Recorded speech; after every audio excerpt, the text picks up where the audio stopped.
The word tritone refers to a specific distance between two notes, an interval, which received its name because it spans 3 whole tones. Early religious figures were really interested in the tritone because they thought that it could provide a good reference to the Holy Trinity, but they were terribly disappointed. The tritone is the least stable interval in all of music. It's ugly, it's full of tension, and it's terribly difficult to sing. So they thought that the devil must have taken over this interval. They labeled it dangerous, and they called it Diabolus in Musica, the devil in music.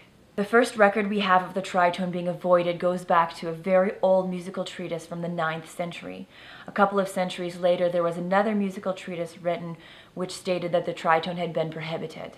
The tritone may contain 3 whole tones, but that also means that it contains 6 semitones, which is a number often associated with the devil. All of these superstitions surrounded the tritone, and according to scholars, it was at one point outlawed.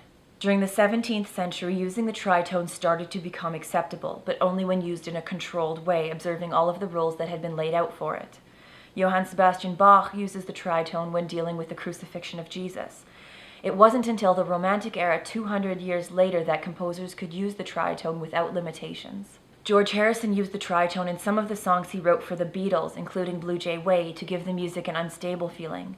The tritone is also found in the opening music for The Simpsons, in Jimi Hendrix's Purple Haze, and in music by the heavy metal band Black Sabbath.